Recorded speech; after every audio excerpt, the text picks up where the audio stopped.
Rana jewellers, খাঁটি সোনা সঠিক দাম। মৌসুমী, বাগডাঙ্গা বাজার, হাই স্কুলের পাশে। ফোন নম্বর 9609196868। আর জুয়েলার্স, রূপ থাকলে ধরে দেয়, না থাকলে গড়ে দেয়। আপনার নাম কি? আমার নাম বীরেন্দ্রনাথ গিরি। আচ্ছা, আমাদের এই সুন্দরবন উন্নয়ন পর্ষদের মন্ত্রী মাননীয় বঙ্কিমবাবু আপনার বাড়িতে এসেছিলেন? হ্যাঁ, আমার বাড়িতে এসেছিলেন। ওনার একটা 21 সালে তিনি যখন বিধায়ক হন, পরবর্তীকালে তিনি আমাদের সুন্দরবন উন্নয়ন মন্ত্রী হওয়ার পর তিনি আমাদের চণ্ডী মাতার মন্দির, এই চণ্ডী মাতার মন্দিরে পূজা অর্চনা দেওয়ার জন্য তিনি এসেছিলেন। তিনি আমি পুরোহিতে রেখেছিলাম, উনি পূজা অর্চনা এবং পূজার সমস্ত সামগ্রী নিয়ে এসেছিলেন। তিনি সংকল্প নেওয়ার পরে এখানে আমাদের মন্দিরে বিভিন্ন জায়গায় ঘুরে টুরে আমরা আতিথ্যতা গ্রহণ করার জন্য আমাদের বাড়ির মধ্যে নিয়ে যাই। পরবর্তীকালে আপনার সঙ্গে সৌজন্যমূলক সাক্ষাৎকার সহ মায়ের মন্দিরে পুজো প্রদান করেন। ফিরে যাওয়ার সময় আপনার এখানে কোনো বিক্ষোভ হয়েছিল? কোথায় কি বিক্ষোভ হয়েছে সেটা আমার জানার বা আমার ওই ব্যাপারে কোনো মন্তব্য করার আমার প্রয়োজন মনে করি না।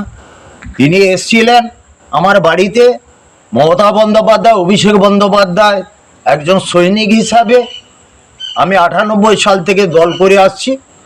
আমি 2023 সাল থেকে আমি একটু দলের সঙ্গে মতানৈক্য থাকার জন্য আমি একটু নিষ্ক্রিয় হয়ে গিয়েছিলাম।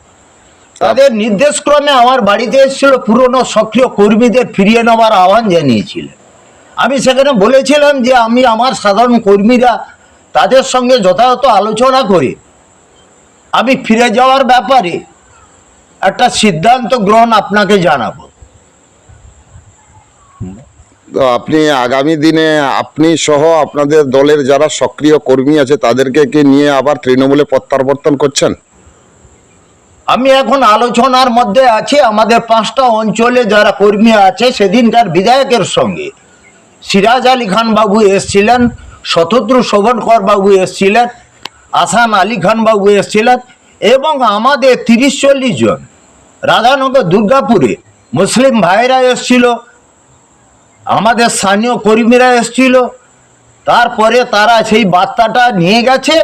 তবে আপনি আশা রাখেন, আমি এই বিজেপি দল যাদের অস্তিত্বহীন নামখানা ব্লকে, যাদের গোষ্ঠী দ্বন্দ্ব, যাদের পথ খামে করে আসছে, আমি 18 সাল, 19 সাল, 21 সাল দেখেছি।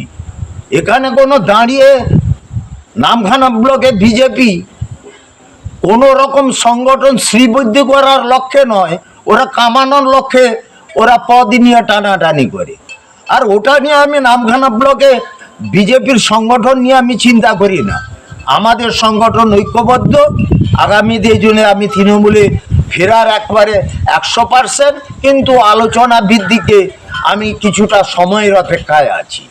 কারণ এখানে আমাদের বিধায়ক তিনি আবার টিকিট পাচ্ছেন, কারণ গ্রহণযোগ্য ব্যক্তি। 4বার তিনি বিধায়ক হয়েছেন, মন্ত্রী হয়েছেন, এবং তিনি যদি না টিকিট পান, আমাদের সাগর বিধানসভার কেন্দ্রে জিতিয়ে নেওয়ার লক্ষ্যে খুব কঠিন জায়গা হবে।